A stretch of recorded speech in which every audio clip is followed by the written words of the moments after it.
Hi, everyone. Just to keep relatively close to the schedule, we're going to get started, and people will still trickle in. I'm here with my colleagues. To my far left is Douglas Stewart. Douglas is the co-leader of Dentons Insurance Sector Practice Group in Canada and head of the Toronto Litigation and Dispute Resolution Group. His commercial and civil litigation practice focuses on professional liability, product liability, and coverage matters.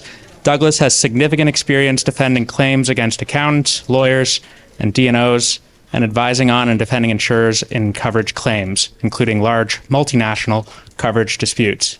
Douglas also represents professionals in regulatory complaints and is regularly retained as repair counsel to rectify tax and estate-related errors.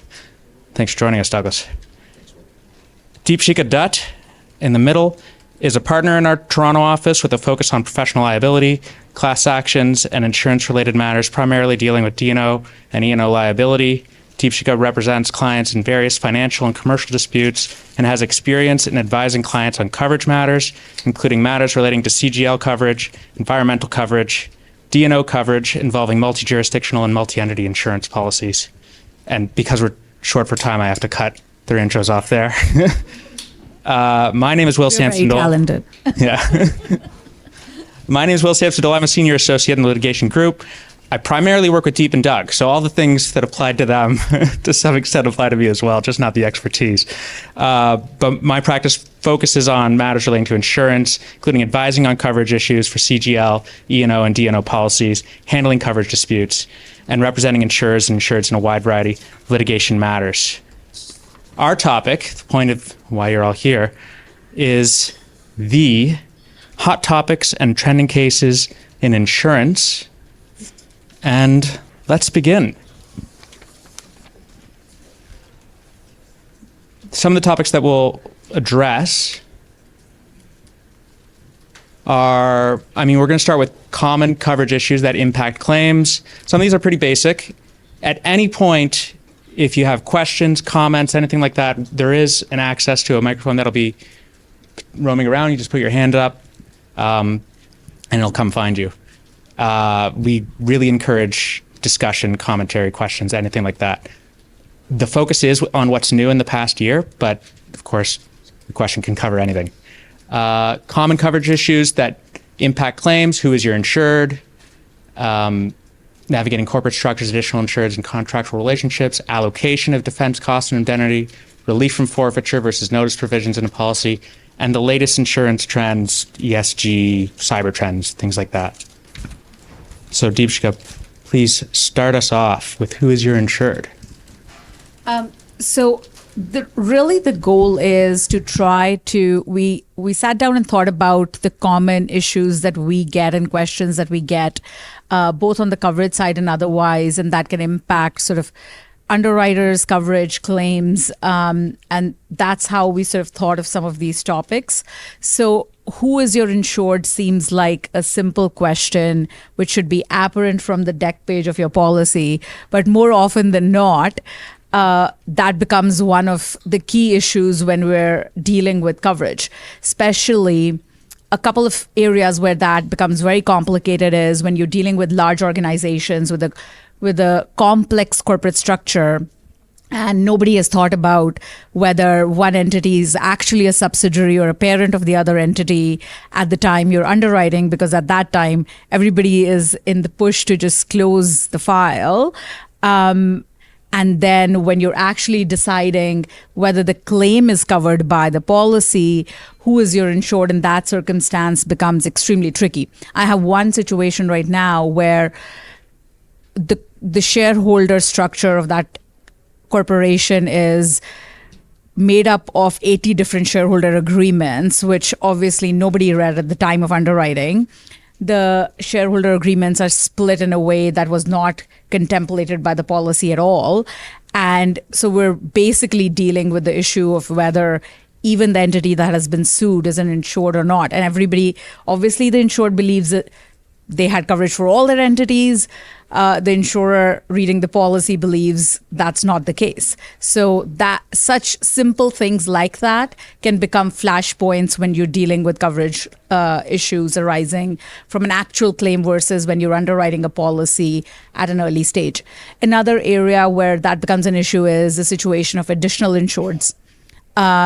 We also see more often than not, especially in big construction policies, that subcontractors, contractors are listed as additional insureds, or the additional insured language will not be clear enough to say what type of negligence the additional insured is covered for under the primary policy, which then again becomes a flashpoint. Oh, well, is this particular type of issue even covered as an insured under the policy? So that's sort of another area. And Will just moved us to the next slide, which actually deals with that question. In the case of Honeywell International Inc. versus Excel Insurance, it was a BC Court of Appeal decision, and the trial judge in that the underlying dispute determined that Honeywell was not an insured under the policy based on the fact that Honeywell produced a component that led to the manufacturing of the IGUs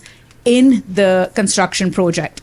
They didn't actually, the trial judge's reasoning was they didn't actually do anything on the project. So the nature of the project policy doesn't really contemplate providing coverage to an entity that is not involved directly in the project.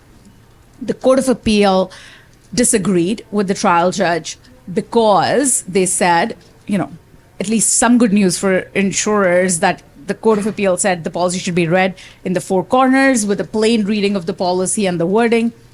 But the Court of Appeal overturned the trial judge's decision because the trial judge had looked at what was the nature of the policy versus the actual wording. And according to the Court of Appeal, yes, Honeywell had produced a component that led to the production of something that was used on the site, but, and this I think is very instructive, when you include language that is a negative, when you're trying to exclude something and you say, do not include suppliers, the Court of Appeal determined that that means every other form of supplier is included under the policy rather than reading it simply for what it was.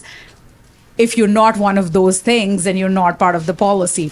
So the Court of Appeal read it broadly and said, okay, Honeywell was not performing a function of supplying materials or machinery. Therefore, they would not be covered by that definition. But if they was doing anything else, and that means they had coverage. So that broad reading of the clause led to Honeywell being a part of the definition of an insured, an additional insured under the policy, and the Court of Appeal overturning the decision. So just a few takeaways from when you're both underwriting and on the coverage side. I think about making your exclusionary language in the policy simple. You do not want to make it complicated. If you actually do not want something to be included, state that, rather than trying to come up with an exclusion to an endorsement and then trying to figure out what would be included or not included. Try to keep it simple. And then on the coverage side, I think, as the Court of Appeal said, unfortunately, if there is any ambiguity whatsoever, then it will be given a broad reading in that circumstance and obviously will be read in favor of the insured. So keep that in mind when you're dealing with and deciding whether, deny coverage or allow coverage. So that issue of additional insureds in that case was decided against. Just to jump in, and we underlined and bolded the word "and" in the clause. The clause is the first bullet because that was the real issue there. And it's interesting when even the trial judge and Court of Appeal disagree about how to read your clause. It's probably not a great sign that it's well written. But the "and" is what really sinks it. The trial judge focuses on the second half. Oh, they didn't do any construction supervisor work, insured project. But they have to, because of the "and," they have to both have not included, have supply materials, machinery, or other supplies to the project and not carry out those roles. And the Court of Appeal said the first half has to be read more broadly than the second half, because the first half is really what is determining what would be grant of coverage for everybody else except those. One aspect of the decision, which I think will be a good segue to the next decision that Deepshika is going to discuss, is one aspect of the trial or motion judge's decision was looking at the commercial nature of the RAP policy and sort of putting it through the lens of interpretation through that commercial atmosphere. It looks like the Court of Appeal did something different and just looked at the strict wording, and I think it was unassailable. But it is interesting, sort of that dynamic between looking at commercial atmosphere, reasonable expectation, etc. And I think the next decision that Deepshika will take you to will reflect the counter view, where the commercial atmosphere did actually hold the day, and I think probably was the right decision. But it can show the unpredictability when you go to court. The approach they're going to take. They come to a decision they want to get to, and they can go there through multiple paths. There's no one size fits all. So I thought that was one takeaway as well. Yeah, for sure. The next sort of decision that deals with this issue of additional insured, Live Nation versus Aviva. In this case, at a concert, the security company was removing one disorderly patron, and in the process injured another patron on site. And that other patron then ended up suing Live Nation and the security company. And the pleadings, as is normal, was drafted broadly. The claim was brought in negligence against the security company and Live Nation. And Live Nation essentially asked Aviva, that was the insurer for the security company, to pick up the tab on their defense costs, because they said reading of the claim shows that the majority of the claim dealt with issues arising out of the security company's negligence and not their negligence. So overall pleading, when you read it, it lends itself to negligence and causation from the security company's acts and not Live Nation. And therefore, Aviva should pick up the defense costs of Live Nation as well in the claim. Two interesting aspects to this before I go forward. One, Star Insurance, which was the insurer for Live Nation, was not a party to this case. Number two, what really came into play were the underlying contracts between Live Nation and the security company, because Live Nation's contract with the security company required that the security company add Live Nation as an additional insured in their policy. But there was no corresponding requirement for Live Nation to add the security company as an additional insured under their policy. So then both insurance policies, Live Nation's and Aviva's policy, had the other insurance clause, which also then said, well, if there are two policies that are responsive, we are excess, you are primary. Again, not really helpful if both policies have the other insurance clause. So from a trial judge's perspective, what they looked at was, well, the commercial reality of the situation is the contract required Live Nation to be added as an additional insured in Aviva's policy. Therefore, instead of equitable contribution, which would normally happen in circumstances like this, where there are two insuring policies that are responsive to the same claim, should pick up the tab. The trial judge decided that no, because of that contractual requirement, it was clear that the intention was always that Aviva's policy, which added Live Nation as an additional insured, would serve as a primary policy. And he also agreed that this case resulted primarily from the security company's negligence, and therefore Aviva should pick up the tab.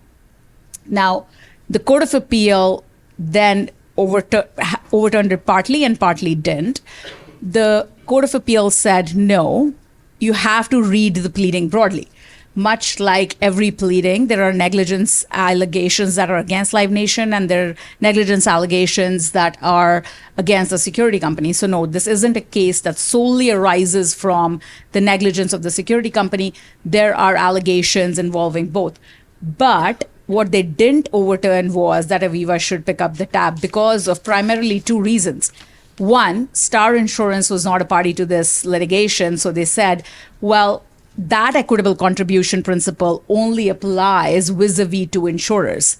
That does not apply, and Aviva has frankly no right against seeking equitable contribution from the insured in another policy and their additional insured. That equitable principle doesn't exist. So if Star Insurance would have been party to this, who knows what would have been the result, but the Court of Appeal said equitable contribution doesn't exist now. They did leave the door open to say at a later date, if there is a settlement of the proceeding and or an ultimate trial decision of the case, then Aviva can, at that time, seek an equitable contribution from Star Insurance, depending on what is determined as to the allegations in the claim. So to me, what was really fascinating was you have to, at that stage, make sure when you're trying to litigate these things that all the necessary parties are present at the table, because you don't know what could really tip the scale. If Star Insurance would have been a party to this, more likely than not, they would have been on the hook for some contribution, because at least that would have been an issue to even discuss. You can't just leave it to the insured to figure it out. Sometimes you have to actively, as an insurer, engage yourself in discussions with other insurers to ensure that you're getting equitable contribution where it's necessary and applicable. And also, you have to make sure when you're adding somebody as an additional insurer to your policy, you've actually read and understood the underlying contracts that exist, because those underlying contracts could really come into play in determining which other insurance clause would sometimes get preference, which isn't really what you're thinking of when you're underwriting the policy at that stage. So I think the underlying contracts in these circumstances can make a significant difference. On that note of equitable contribution, I'm going to turn this to Doug to walk us through the case of Loblaws and equitable contribution issues that resulted from that. Yeah, Loblaw is a significant decision. 121 pages, a myriad of issues. We could probably spend the entire session on it. We will not do that. I'm way more respectful of your time. But as I say, significant decision. I'm going to focus primarily on the defense cost allocation issue, which comprised the bulk of the decision. And just to give you a little background on it, Loblaws, as the name invokes, was the insured. And it commenced a coverage application vis-a-vis its primary insurers and excess insurers on a number of issues, including defense cost allocation and SIRs. There was a large tower because the underlying opioid class actions had a class period of 25 years, which triggered numerous insurance policies up and down the tower. We were actually involved in that, but on a higher level position, so we didn't play as direct a role. Ultimately, of particular note, as I mentioned, is the issue of defense cost allocation. This was the issue between Loblaws and its primary insurers. Now, to be clear, there was no issue about whether there was a duty to defend that was triggered from the underlying claims. Of course, subject to the usual reservation of rights, but that was no issue. In fact, one of the major primary carriers, Aviva, was already paying defense costs. But there was a number of other primaries. Some of them had non-exhausted SIRs, and these SIRs were significant. Of course, it's significant claims, and they're expected to be exhausted at some point, but in many of these cases have not yet been exhausted. So many of these insurers fairly took the position that, we're not, obliged yet to contribute to defense costs. So it went before Justice Vermette. I think in 2022, the application was heard. In a nutshell, she decided, look, the primary insurers are responsible for all the defense costs, regardless of the non-exhausted SIR. She also seemed to endorse indirectly the all sums approach, in essence saying that the insured can pick one policy and the defense costs have to be all run through that policy. That insurer has the right to seek equitable contribution from the other insurers at the end of the proceeding. Keep in mind, these are multiple class actions, very expensive, going to be going on for a long period of time. So the Court of Appeal highlighted the problem there through an example. RSA, for example, had a policy that covered an 8-month period. and that equated to about 3% of the class period. So, if RSA's policy has been invoked under this all sums theory, I mean, they're basically going to have to carry the defense costs right through to the end when they're only representing 3% of the class period. Court of Appeal did not like that, and they overturned the decision and endorsed the insurer's approach, which was the converse, that there should be a pro rata time on risk approach, which is appropriate for these types of situations where you have multiple policies over multiple policy periods. Specifically, the Court of Appeal found, and actually more confirmed, that Ontario is not an all sums jurisdiction. I say confirmed because the Court of Appeal cited a previous decision in Goodyear. Now, Goodyear was a little bit different as it dealt with indemnity rather than defense, but the Court of Appeal said that doesn't matter. Justice Cronk, Court of Appeal made it pretty clear that all sums was not appropriate, particularly in these circumstances. And, the way it articulated it, it was just confirming that all sums is not the case. I can tell you that prior to Loblaws, none of us, coverage counsel, felt it was definitive that Ontario was not an all sums jurisdiction. So we appreciated that confirmation. And I would say right now, given the level of commentary on that subject, and now these decisions, there really isn't any doubt. If insured wants to go with all sums, they're going to have a hard hill to climb to distinguish and get around, I think, the Loblaws decision. So ultimately as well, the court did look at the policy language. Really, this was just the hook. There's nothing remarkable about this policy language, but it was important. Such things as, the insurers only has a duty to defend during the policy period, or insurer has a duty to defend with respect to such insurance as is afforded by the policy. The Court of Appeal also noted the equities. Often we see equities going just to the insured side, but here I think they look to the equities of the insurer. Keep in mind, the insured here is a large corporation, sophisticated insurance department, and I think that does play a factor. And the court indicated just a couple of quotes, which are interesting. No insurer agreed to cover risks falling outside their prescribed time period.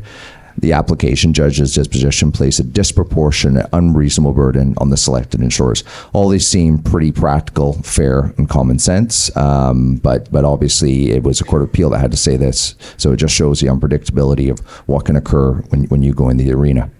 The court then segued into the SIRs. As I mentioned, there were significant SIRs that were not exhausted. And in essence, the court just took their decision to endorse the insurer's pro rata time on risk and stated that the pro rata time on risk formula is applicable to the SIRs as well, because there hasn't been exhaustion of the SIRs. Those insurers that don't have an exhausted SIR don't have to contribute at this time. So they basically just followed that through. In terms of those SIRs, the takeaway really is that it's not a situation whereby just because one policy's SIR is exhausted and that insurer's duty to defend is triggered in terms of contributing, that doesn't necessarily mean that the defense costs being now paid by that insured erode the other insurer's SIRs. Each insurer's SIRs be taken on its own, and essentially, they're to get the benefit of that. And I think in part the court is endorsing the idea that these policies have a low premium, right? So when you have these large SIRs with a sophisticated insurer, that is the bargain that they came to, and that's the bargain they're going to stick to. I would, to some degree, say that whether or not this has widespread application, depending on the type of matter and the type of insured, will remain to be seen. But certainly in this case, they made it very clear that there was going to be no cross-pollination of the SIRs. What I think, in terms of some takeaways from this aspect of the decision, is you have certainty now with regards to all sums. The concept of equities and fairness as between insurers and their insureds certainly comes into play, particularly with respect to allocation. Perhaps as well, there might be some backing away from the courts in terms of this very simple, we're going to leave allocation to the end of the proceedings approach, which you see all too often. which is difficult because, when clients ask, what's going to be the right percentage here? Well, we don't know because court won't order it, or they just leave it to the end of the proceedings. Now, that being said, again, in this case here, we dealt with a well-funded, sophisticated insured. So whether it's going to have widespread application remains to be seen. Not really subject to discussion, but of course you'll see in the slide that Loblaws involved other issues. Pre-tender costs, for example, are no longer to be covered if notice hasn't been given. And then also the defense reporting agreements. I think that's been on the top of a lot of people's minds, could be subject to his own presentation. The only thing I will say that when you're considering that, if you ever have to consider it, take into account the Court of Appeal did provide a lot of caveats in its decision relevant to that particular case. They did not say that, every time you do a reservation of rights, you're now going to be in a conflict with your insured and you have to now do a defense reporting agreement, or you have to have draconian split file handling protocols, or you don't get access to information. It's really where you do reservation of rights concerning the insured's conduct, which could actually come up in the litigation. So keep that in mind. There's probably some wiggle room around some of this. That being said, the troubling part of that decision is, in the right type of case, you might have to deal with split file handling right up the corporate pyramid, as in this case. Still early days yet, but obviously that is something to keep in mind. So Douglas, but for the result of this appeal, the insured Loblaws would have otherwise been able to just pick whatever insurance policy had maybe the lowest deductible, or on a practical level, what would that, do you have a sense of what that would have looked like? Or just convenience sake for the insured? Yeah, I mean, technically that's exactly the way you read it. Now, ultimately, practically speaking, what goes on behind the scenes with the insurers is another question. Again, they were all quite aligned, working closely. They had come to an agreement, but certainly they did not want to let a decision like that stand. So practically speaking, there might have been a whole series of different scenarios and outcomes between the primaries on this. I could see there being some negotiation behind the scene, practically speaking. But again, a decision like that, with respect, the reasoning behind it was highly questionable. So that really needed to be cleared up. And the court wrote a very, very clear and good decision. So I think that's going to have effect. The Supreme Court denied leave. So basically they said they agree. Okay. Speaking of equities for insurers, I guess that's one of the themes that's coming out of this presentation. Relief from forfeiture. There was another decision that came out this year from the Court of Appeal about the difficulties with getting relief from forfeiture for insureds. And in this case, Kestenberg, Siegel, Lipkiss, LLP, they're a law firm. They had a claim against them in negligence brought. They told their broker failed to notify one of the excess insurers, and then sought relief from forfeiture for that. This was on a claims-made policy. And, we have the language up there, but it's a typical claims-made language. Condition precedent, the claim has to be made and reported during the policy period. It was not. It was reported 3 years later. The application judge dismissed the application for coverage, finding that the condition had not been met and denying relief from forfeiture. Simple enough. And then the Court of Appeal weighed in as well. On appeal, upheld the application judge's decision and further found, and it's just good when the Court of Appeal weighs in and has a quote that we can now rely on more reliably, but it was a breach of the condition precedent, because that's what we want to say, right? When we tell counsel or whatever, no, that's a condition precedent. It's important. Breach of the condition precedent to coverage and not imperfect compliance, just putting that clearly from the Court of Appeal's perspective. It's interesting. We talk about the as I mentioned, the equities for insurers. One of the important underlying facts here is that the law firm can just sue their broker. They had professional negligence. So really the Court of Appeal or the application judge is thinking about, well, which insurer is going to be holding the bag for this problem? The broker's insurer or this insurer that didn't get notified until 3 years later? There's also discussion about the business side of, claims made and reporters policies are cheaper. We want to keep them cheaper and more affordable. So again, the equities were in favor of the insurer in this case, and there was no relief from forfeiture granted. Yeah, I think one of the things to keep in mind when you're an excess insurer, because really the reporting obligations, sometimes what happens is when an insured is sued, the broker and they themselves will report to the primary insurer.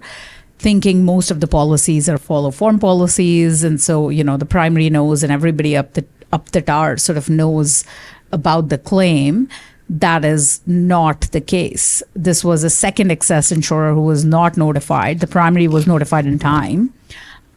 So it is important, if you're an excess insurer on a policy and you have your own notice provision language in your policy, which most excess policies do. I find notice provision is one of those provisions that every excess policy sort of has on their own, separate and distinct from sometimes the primary. You can enforce that. So, and that was, I think, what was, because sometimes as excess insurers, you tend to think about, well, the primary was aware, what would really have been the difference? It wouldn't have breached or triggered our layer in any event, etc. And so, but given this decision, I think the Court of Appeal took a very clear reading of the policy and was willing to enforce a condition precedent notice provision, which I think is really good news, especially if you're an excess insurer. Yeah, but it's still a matter of picking the right case, because if the equities are different, then it could be decided differently. But it wasn't really an equities decision. It was a policy decision. So irrespective of whatever the equity may have been, if the policy language is clear and it is a condition precedent, the Court of Appeal is willing to enforce it. Well, we work for the same firm, so I won't be arguing against you on that. You won't win that one anyways. Counsel, you're running out of time. To move on to the next topic, please. Latest insurance trends. We'll now switch to that. So ESG, emerging markets. Just to gloss over, I mean, you know the players: India, China, Africa, Latin America, all massive growth, massive opportunities in those markets. And then, of course, the demands are increasing for goods, services. As a result, more things to be insured. And at the same time, we're seeing globally like an increased number or presence or risk of whether it's environmental catastrophes, cyber attacks, geopolitical tensions. Risk assessments are difficult, despite the fact that there's just so much opportunity out there. You have both sides of the coin there. In Canada, I mean, you'll all remember a summer ago when the sky was orange. That's the extent to which I've been affected by environmental catastrophes. But there were quite a lot this summer. It outpaced the previous 5 by quite a bit. And, flooding, wildfires, hailstorms, flooding in Quebec. I was alive for and remember the 1998 Quebec ice storm. I think that hit us here in Toronto as well. But it's good to see the numbers and just see how much bigger we're talking from, say, 2022 or 2023 that 2024 was. 7.1 billion total loss. And, that's so far. 2024 is not done yet. Yeah, definitely. I think ESG is one of those areas where you'll see more and more claims rising with when insurers used to think about some of these events. It was once in a 100-year event that they were insuring, whereas now they're becoming more and more common. So both from an underwriting perspective, I think thinking about what kind of exclusions you need to put in place to ensure that you're thinking ahead on these issues, and what kind of claims you're going to see, both on the environmental side and the governance side, I think are going to be some of the rising trends in the coming times. And along those lines, do you want to walk us through some of the cyber trends and privacy class actions? I know we are running out of time, though. Yes. So I'm quickly I think cyber trends, I would say 5 years ago, perhaps, when this was somewhat a new issue, all insurers underwrote policies dealing with cyber. And as time has gone by and claims have risen in that area, we've seen contraction of the market, many insurers pulling out of the cyber space because of simply the unknown risk that has arisen out of that. Most recently, British Columbia Court of Appeal certified 2 privacy class actions, which basically allows third-party customers whose personal information has been impacted by a cyber event to now claim against the companies who failed to protect their personal information. So that, I think, creates another area of rising issues that we think is going to arise in the future. And with the development of AI, cyber trends are going to just increase. Though the way the insurer is handling it, both on the underwriting and claim side, I think is going to develop. Whether they're willing to cover this risk, to what extent they're going to cover this risk, I think remains to sort of be seen. Well, we are only 3 minutes over our allotted time, and I think there's allotted time for any questions. If there are, we'd be happy to field them.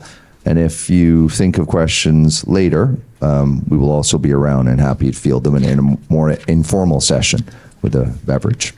Where do you see ESG litigation? The environmental side of it, definitely carbon tax issues, litigation, environmental change policy, property casualty litigation, definitely that on the environmental side.